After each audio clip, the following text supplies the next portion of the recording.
Boa noite! Tudo bem? Professor Davi na área. Espero que vocês estejam muito felizes em me ver novamente.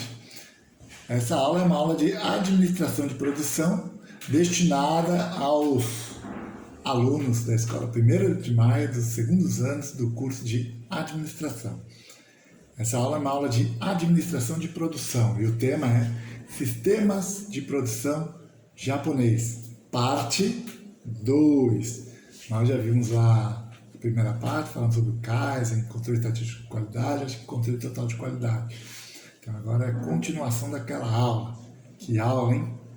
Então espero que vocês tenham curtido e aproveitado. Então, quem começou a ver o vídeo, antes de ver o vídeo, curta, que minha professora pediu para curtir, e faça aquele comentário embaixo colocando seu nome e classe, por favor. Tá bom? Então, sistema de produção, vamos começar falando sobre o sistema de produção japonês, tá? Vamos começar falando sobre housekeeping, que está relacionado à limpeza de casa. Se for ver a tradução, housekeeping, limpando casa ou casa limpa. Professor, o sistema de produção não é japonês? Por que está escrito em inglês? Já expliquei lá no outro vídeo. O japonês é tão esperto que ele começa a usar termos em inglês, justamente porque ele sabe que quando ele coloca em inglês, ele atinge mais pessoas têm a familiaridade com a língua inglesa do que com a língua japonesa. Então fica muito mais fácil a gente falar housekeeping, atingir muito mais pessoas vão entender, do que de repente eu usar um termo japonês, que nem Kaizen. Tá? Não é muito familiar, há muitos ouvidos de muitas pessoas de diversos países. Então, esse sistema de produção está relacionado a tornar o ambiente de trabalho limpo, agradável, higiênico, saudável.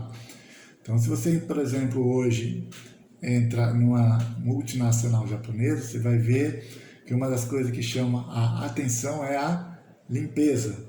Então, você vai lá na indústria e vai ver o banheiro impecável, com papel, com sabonete, com papel, toalhinha para secar a mão, porque eles têm isso como intrínseco do sistema de produção dele, housekeeping, mas os outros sistemas de produção também acabaram utilizando dessa premissa da housekeeping. Porque uma das características do sistema de produção é um copiando um pouquinho do outro e trazendo para si aquilo que pode acrescentar para o sistema de produção próprio. Tá? Então, um vai puxando um pouquinho do outro sistema de produção e aprimorando. Então, o housekeeping é justamente essa questão com preocupação com a qualidade da limpeza, da higiene. Então, quando você entrar numa empresa japonesa, uma das características que você vai perceber, mesmo não sendo housekeeping, o sistema de produção pode ser o outro, pode ser o Kanban, pode ser o just-in-time, controle é a questão da limpeza.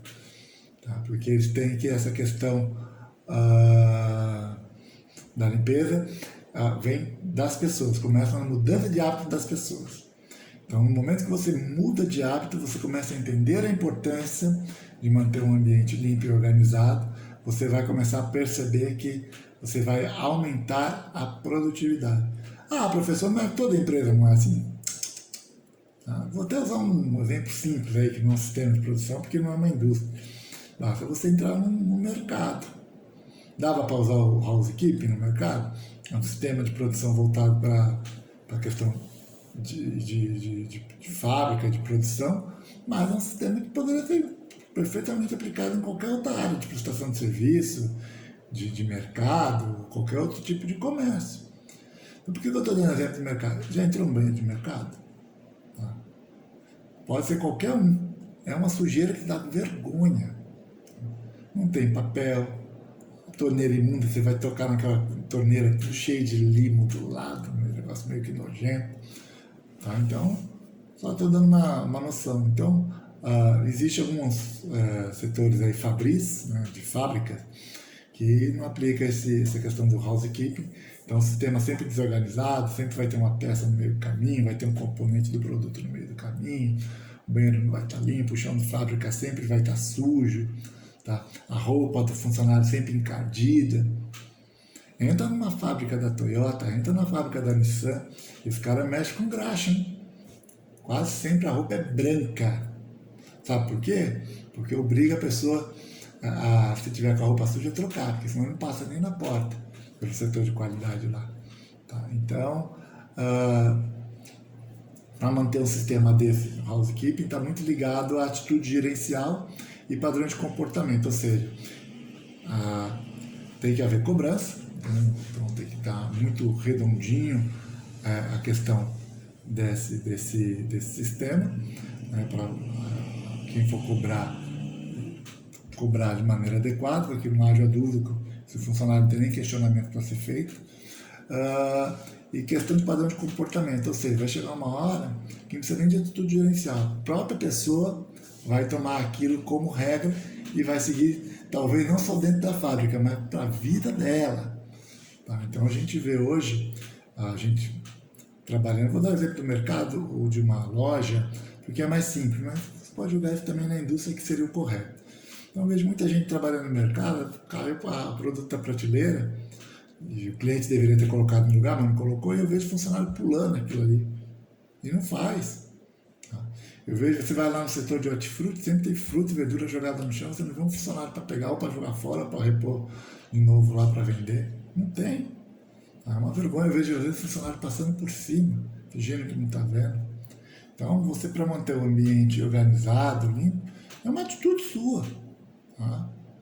Por isso que eu estou falando, no começo precisa de atitude gerencial, mas aos poucos torna-se uma coisa da própria pessoa. Então a pessoa vai fazer, não é minha obrigação, você não vai fazer porque é sua obrigação. Nem sempre você tem que fazer a coisa porque é sua obrigação, você vai fazer porque é a coisa correta de se fazer naquele momento. E se você fizer, não vai correr nenhum risco, você não vai perder a mão porque fez aquilo. Tá bom? E aí ele começa a falar o que visa, né? Essa questão do housekeeping, desse sistema de produção. Simplificação.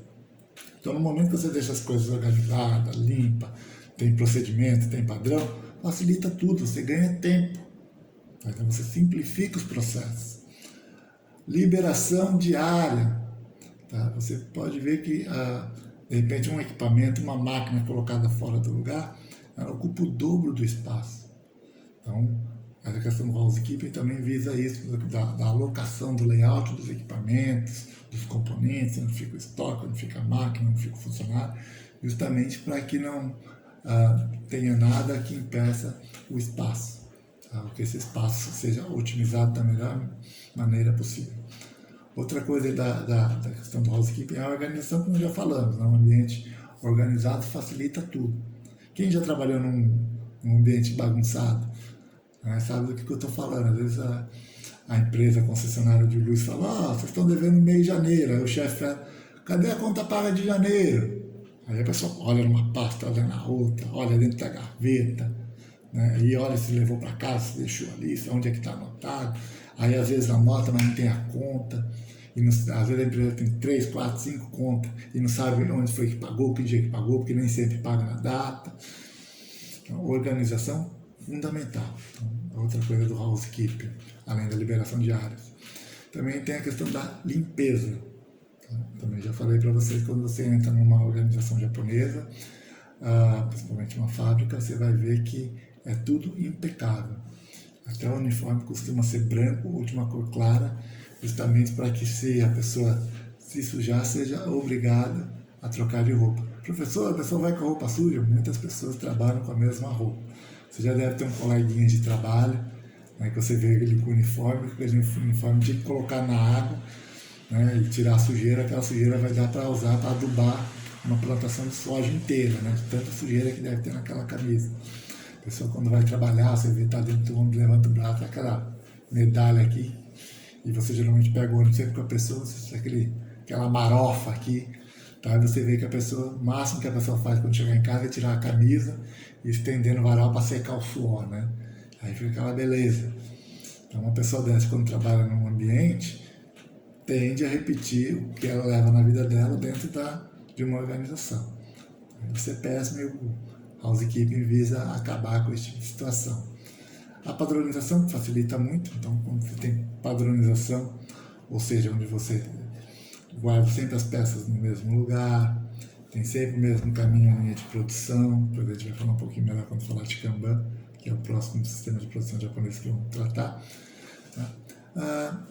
Aí fala a questão da arrumação, também importante dentro do sistema housekeeping. Disciplina. Professor, o que é disciplina? É aquilo que a gente falou. Lembra que eu falei que tem que ter atitude gerencial para implementar esse sistema, tal, e é importantíssimo.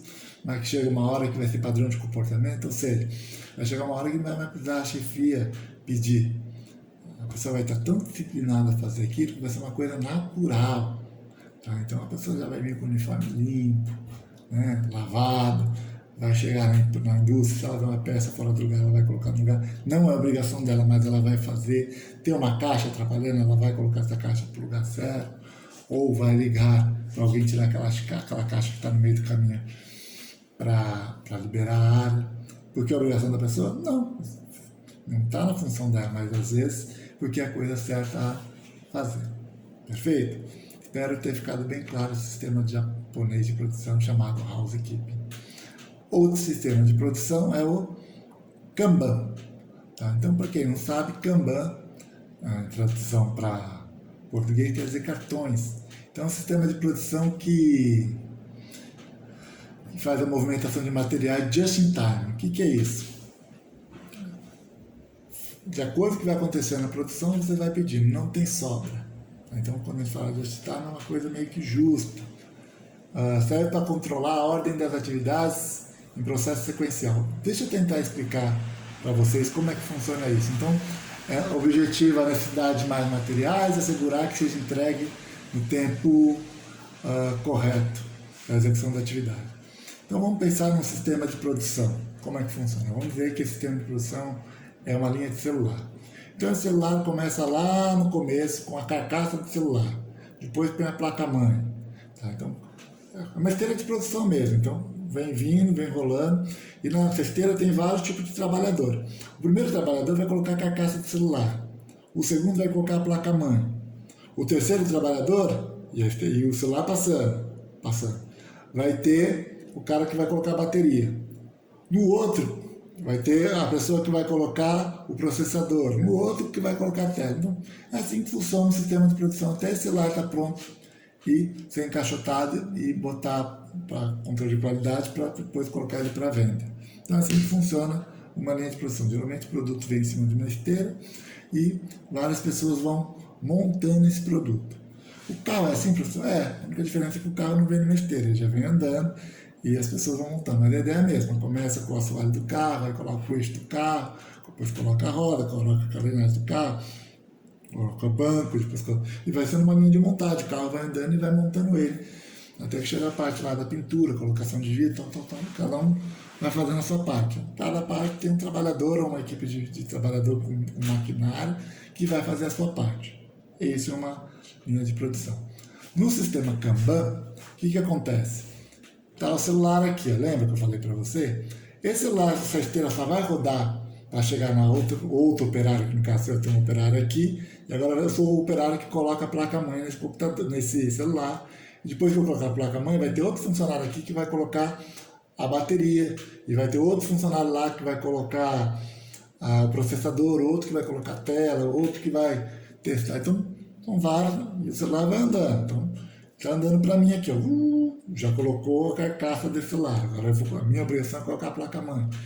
Então, assim, para esse celular chegar para mim, eu vou mandar um cartãozinho lá para o início.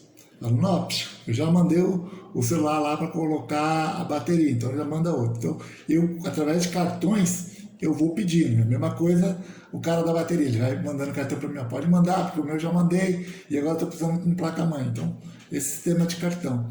Então, digamos que aconteça um problema comigo. Tá? Ou seja, a maquininha que eu encaixo aqui para colocar a placa-mãe na carcaça do celular deu crepe. O que eu vou falar? Eu vou pedir cartão? Não, vou falar, não vou mandar cartão para você, que não adianta você mandar a carcaça para mim, porque eu não vou conseguir, porque o meu equipamento está quebrado. E a pessoa vai pedir, que vai estar aqui na frente, vai pedir o cartão para mim, e eu vou falar, parou a produção, que daí para frente vocês terminam, e aqui espera um pouquinho que até corrigir esse problema. Perfeito? Isso é um sistema Kanban. Então, e procura fazer isso sempre de maneira que ninguém fica parado. Então, por exemplo, eu estou dando exemplo que quebrou minha máquina. Não vai esperar uma pessoa ir lá arrumar, pode até ser que aconteça um probleminha assim. Mas geralmente tem outro equipamento já perto de mim, que no máximo 10, 15 minutos coloca para eu poder continuar o trabalho e a linha de produção não parar. Porque o grande problema é se eu parar, tá? Vai ter mais 10 funcionários lá na minha frente, 10. 100 funcionários na minha frente que vai terminar de montar isso, vai ter que ficar, não vai ter o que fazer.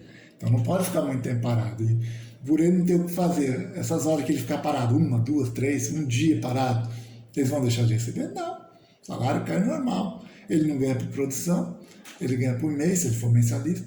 Então o prejuízo é só da empresa. Então é outra situação já também essa questão de trabalhar just in time, que se tiver algum problema, já ali na hora já resolve.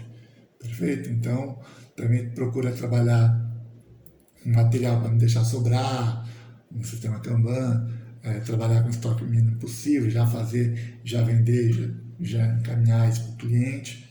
É assim que funciona. Perfeito? O sistema Kanban. E por fim, talvez um dos mais conhecidos, depois do controle total de qualidade, que também é conhecido por Technical Quality Control, TQC.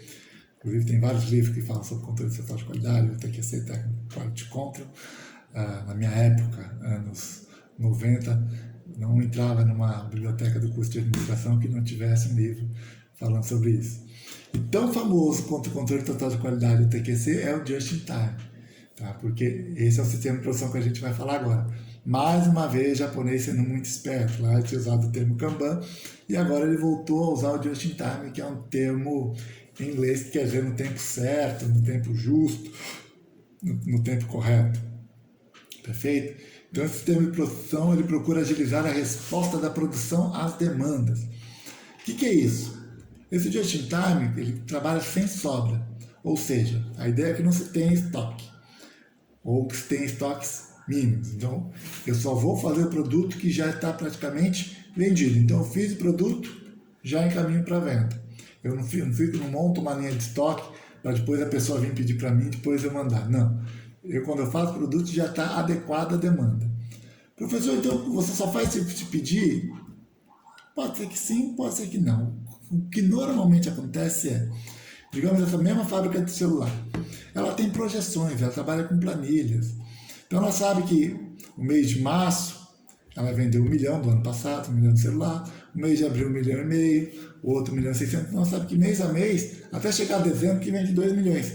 Então existe mês a mês um aumento contínuo. Então, e sabe quanto é que vende. Isso em 2020. Agora em 2021, quando ele for fazer, agora que nós estamos no mês de abril, digamos que o mês de abril do ano passado tenha vendido 1 milhão de aparelhos de celular. Esse ano, tá, é um ano, o abril é mais complicado que o abril do ano passado, porque o ano passado nós estávamos no começo da pandemia. Muita gente ainda estava empregado, muita gente ainda acreditava que ia ser só 15 dias, né? Como alguns governantes prometeram, só 15 dias ou 30 dias, e acabou se estendendo por quase 6 meses ou 7 meses, e muita gente manteve o empregado, continuou bancando, então praticamente economicamente sentiu muito pouco. Tá? Agora esse ano, quando eu for fazer a projeção, né, eu trabalho lá, sistema Just in Time, eu vou colocar 1 milhão? Não, eu sei que vou ver o quanto que a economia reduziu, quantos por cento das pessoas perderam emprego, qual que é o poder de compra, e com base nisso eu monto uma projeção. Se o ano passado eu vendi 1 milhão, esse ano, como é um ano economicamente pior, tem mais pessoas desempregadas, esse ano existe auxílio emergencial, mas não é mais de R$ 1.200 nem de 600, agora acho que é de 150 a 300 reais, então diminuiu. Então a chance é muito grande, em vez de eu fazer 1 milhão, eu vou projetar para 800 mil. Mas não é uma coisa que vai vir da minha cabeça, vai vir de planilhas. Então eu vou olhar a planilha do ano passado, que eu vendi, que é uma coisa concreta, eu sei que eu vendi 1 milhão de celular, e eu vou olhar desse ano e vou projetar com base no que acontece na economia. Então eu vou trabalhar com dados, é por isso que pagam um economista. Porque o economista vão ver o tanto de pessoas que estão sem renda, o tanto de pessoas que estão empregadas, o tanto de pessoas que estão dispostas a investir no celular, se houve aumento ou diminuição. É isso. Perfeito? Então eu vou produzir de acordo com o que essas pessoas projetarem para mim, para eu produzir. Então, digamos que o ano passado foi 1 milhão, esse ano eu vou fabricar 800 mil, porque houve esse problema da pandemia. Simples assim. E pode ser que em 2022, então esse ano eu vendi 800 mil, com a volta da economia, com o fim da pandemia, com vacina, as pessoas, todo mundo empregado, não tenha mais pessoas desempregadas, a economia esteja bombando. Então, pode ser que o meu economista fale, ó, em vez de fazer 800 mil, faz 1,5 milhão. Em vez de fazer 1 milhão, ou 800 mil, foi desse ano, em vez de ser 1 milhão em 2019, 1 milhão, 2019, 2020, 800 mil em 2021, 2022, como as coisas estão mudando melhor, pode fazer aí 1,5 milhão que eu tenho certeza que vai vender. E trabalha com projeção, sabendo que não vai ficar nada estocado, que isso é o just in time. Então você só vai fabricar, você, o sistema de produção, só vai fabricar de acordo com o que está sendo demandado. Para quem não sabe o que é demanda, demanda está ligado com o consumidor, é aquilo que o consumidor quer, é aquilo que o consumidor necessita, é a necessidade humana da pessoa que consome. Já a oferta é aquilo que a indústria ou o setor de produção oferta no mercado, que eu estou oferecendo. Então, para quem sabe essa questão oferta e demanda é isso. Demanda, palavra-chave, consumidor. Oferta, palavra-chave, a fábrica ou quem produz. Tá bom? É isso.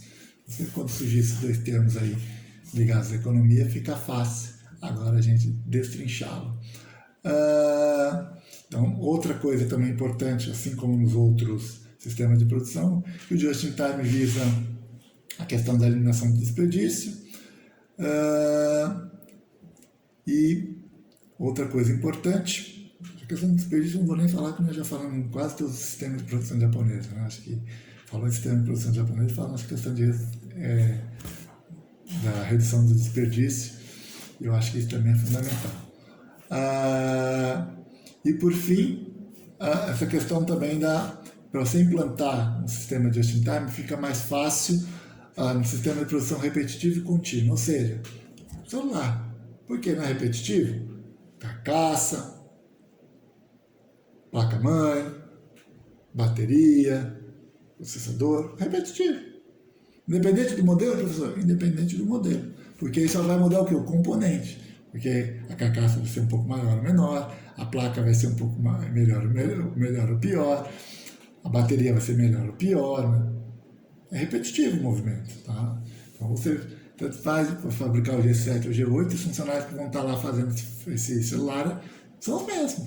Só muda os componentes do celular e não das pessoas que encaixam os componentes nesse celular. Então fica muito mais fácil você aplicar o Just in Time nesse tipo de produção contínua e repetitiva. Isso também é por causa disso, porque você já tem uma noção de quanto de material. Eu estou dando só exemplo da questão de quando eu vendo, que eu não posso deixar, que não pode ter estoque, mas eu também tenho que ver essa situação na questão do fornecedor. Então eu já sei quantas carcaças de celular eu tenho que comprar, quantas placas-mãe, quantas baterias, também tenho que eu não fazer estoque na hora de fabricar, tanto na hora de quando eu termino e vou vender esse produto para o meu cliente, quanto na hora que eu chamo meus fornecedores e também não entulhar meu estoque para poder fazer o meu entulhar, né?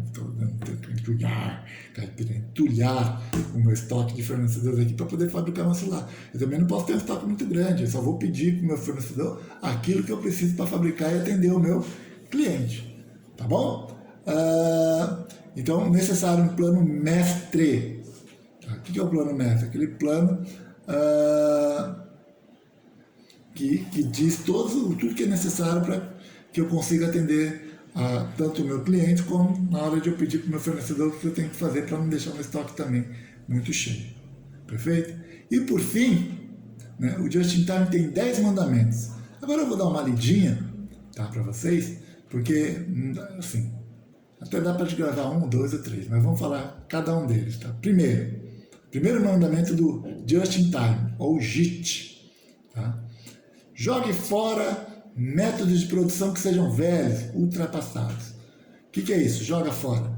Então, se você tem um método de produção que de repente já não esteja mais produzindo o necessário, você tem que mudar. Vou dar um exemplo para vocês. Vocês têm uma indústria de grampo. E o equipamento que tem lá, que pega o aço, para quem sabe, o grampo é um aço que é retorcido por um equipamento e vai embora. Acho que uns 5, 6 anos atrás eu vi uma reportagem como é que faz.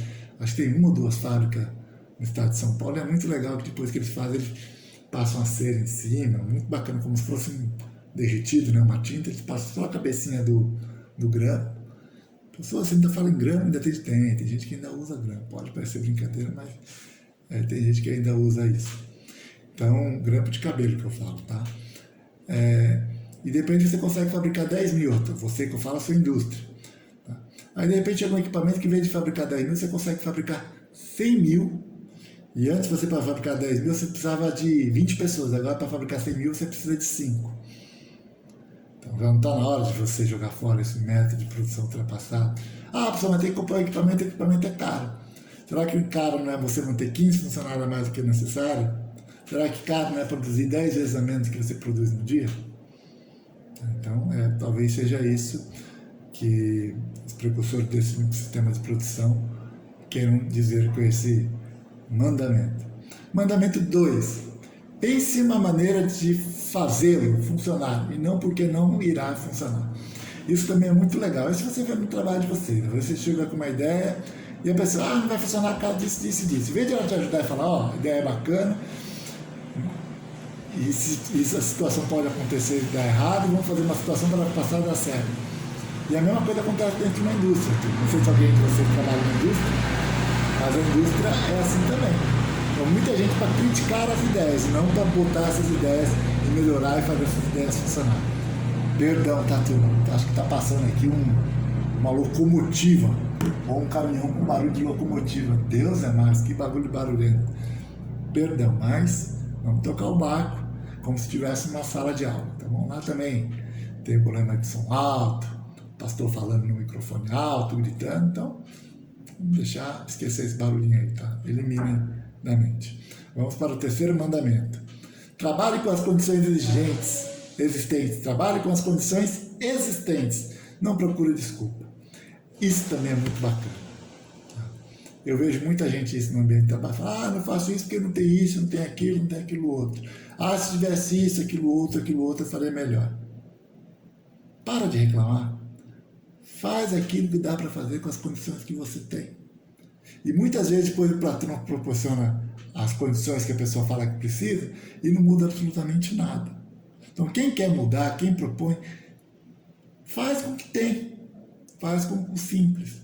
Porque quando vier a condição, vai melhorar ainda mais aquilo que está sendo começado de maneira que tem que ter as condições necessárias. Então é isso que ele quer dizer com esse mandamento. Mandamento 4. Não espere a perfeição. 50% está muito bom no começo. É óbvio que sempre que você muda alguma coisa, sempre que você cria alguma coisa, como geralmente o sistema de produção são várias etapas, alguma coisa tende a sair do trilho. Então, se a tua ideia, se a tua maneira de melhorar a produção, melhorar a produtividade, fabricar mais com menos pessoas, de repente não der totalmente certo, der só 50%, perfeito, tá ótimo. Então, mas não se contente com esse 50% inicial. Agora, o que você vai fazer? Tentar buscar os outros 50% para tornar aquela mudança que foi proposta no começo muito melhor. Tá? O que não pode ficar é parado. Perfeito? Então, por isso que ele coloca, não espera a perfeição. 50% está muito bom no começo. Então, tudo aquilo que você começa, tudo aquilo que é novo, tudo aquilo que é criado, a tendência é que dê algum problema no início. É normal. E aí, com os tempos, vocês vão ajustando, buscando a perfeição, que é o 100%. Mandamento 15. Corrija imediatamente qualquer erro que surja. Muita gente vê alguma coisa errada, isso eu estou dizendo no mercado, na contabilidade, e passa por cima porque aquela história não é da minha conta, não ganho para isso, não estou nem aí. Tá? O que está totalmente errado. Viu o erro, corrija. E no sistema de produção, né, numa fábrica, isso tem que ser uma regra. Tá? Ver um erro tem que ser comentado, tem que tentar corrigi-lo o mais rápido possível, por mais que não seja uma obrigação sua. 6. Não gaste muito dinheiro em melhorias. Muita gente não consegue entender esse mandamento. Por quê? O que ele quer dizer com isso? Não gaste muito dinheiro em melhorias. Turma, fazer as coisas com muita grana, qualquer idiota faz. Com dinheiro, muita grana, faz. Agora, o que a gente fala e tem que valorizar é aquelas pessoas que fazem muito com muito pouco. Que produzem muito com muito pouco. Que são criativas, muito criativas, com muito pouco. com dinheiro, qualquer um faz. Então é isso que ele quer dizer. Então, faça a melhoria e tenta gastar o mínimo possível, de repente nem gastar. Então, procura fazer primeiro as melhorias que não gastam dinheiro, para depois tentar puxar aquelas que gastam dinheiro. Então, empolga, vê que está dando resultado, produz, dá resultado financeiro e depois pode até pedir alguma melhoria que precisa gastar dinheiro. Mas a ideia é que inicialmente faça as melhorias sem nenhum tipo de gasto. 7. A sabedoria nasce da dificuldade. Isso é óbvio. Tá? Então, você tem uma dificuldade e dessa dificuldade você tira um saber. Aí pode até usar a ideia do Uber lá. Né? Para quem não sabe, o Uber não era para ser um aplicativo. Hoje é quase um táxi, né? Mas antigamente era um aplicativo de carona. E surgiu com uma pessoa num ponto de ônibus lá na Europa, tomando chuva, porque lá não é que nem aqui, que tem táxi adoidado. Lá você fica horas, você vê vários filmes americanos ou europeus que a pessoa fica tentando buscar um táxi, dia de chuva não consegue. E essa pessoa estava tomando chuva, tentando um táxi, tentando um ônibus, não conseguia. E ela passou a perceber que várias pessoas passavam de carro, e nesse carro tinha apenas uma pessoa. O que essa pessoa que estava lá tomando chuva falou? Pô, essa pessoa podia me dar carona. E ela pensou, por que essa pessoa não me dá carona? Porque ela não tem segurança. Então o que eu vou fazer? Inventar um aplicativo que essa pessoa possa saber quem eu sou, minha identidade, onde eu moro, e que eu possa ajudar essa pessoa com a gasolina, com a manutenção do carro. E quem inventou esse aplicativo hoje está bilionário. Ou seja, a sabedoria nasceu de uma dificuldade. E assim vai acontecer dentro de uma indústria, quando tiver uma dificuldade. Então vários equipamentos industriais surgiram de dificuldade. E também, em qualquer comércio, qualquer situação, você vai ver que também dessa dificuldade pode nascer alguma ideia que possa fazer você rico. 8º, pergunte o porquê pelo menos 5 vezes até que você encontre a verdadeira causa. Muitas vezes a gente vê um problema e a gente já está com a resposta na ponta da língua. É o caso disso. Para e pensa. Se é uma coisa tão simples, tá? Por mais que as pessoas de repente não se adequem, não gostem, acho que já não estava na hora dessa pessoa mudar, ou ter corrigido o problema? Então pergunta 5 vezes. E vê outras situações que possam acontecer, vê se a sua resposta para o problema está muito simples, vê por que as pessoas não pensaram nessa resposta antes, para depois, de repente, tentar implementar ou sugerir essa ideia. Perfeito? 9. É melhor a sabedoria de 10 pessoas do que o conhecimento de uma. Então, ele está colocando aqui que é sempre melhor pensar em conjunto, até mesmo porque, de repente, mais pessoas facilitam mais corrigir falha. O que não pode acontecer é 10 pessoas ficarem andando em círculo. E aqui ele coloca o limite de 10, você não vê 20, 30, 40. Quando muita pessoa pensando, vira aquela bagunça, tempestade de ideia e o negócio não sai do lugar. Então, de repente você tem uma ideia, você tem uma sugestão, você tem uma coisa criativa para implementar. Chega, conversa com 2, 3, 4 pessoas, que são as pessoas mais próximas. Chega, conversa com a chefia. E de repente tenta implementar essa ideia e ver se realmente é uma ideia que dá para implementar. Por que dá para implementar? Se tem custo, se não tem. Se vai valer a pena. Porque às vezes a ideia é boa, mas não vale a pena financeiramente. Perfeito? Então uma ideia, para ser boa totalmente, tem que realmente ou não custar nada, ou que vai dar um retorno muito grande. Tá? Então, e você, quando faz tenta fazer essa questão criativa surgir, 10 pessoas, estou dando só como exemplo, pode ser 5, pode ser 4, pode ser 3, pensa melhor que uma. Então quer dizer que um conjunto de pessoas pensa melhor que você sozinho. É isso. E a última, o último mandamento, as melhorias são iluminadas. O que ele quer dizer com isso? Qualquer que seja o sistema de produção, não pode parar de pensar em melhorias. Professor, mas já produz. Começou produzindo 100 celular por dia, hoje está produzindo 500. Pensa numa maneira de produzir 600. Quando produzir 600, pensa numa maneira de produzir 700. Então, você pode ver que essa questão de sistemas de produção hoje, linhas de produção hoje evoluíram muito. Bom, tchau para vocês.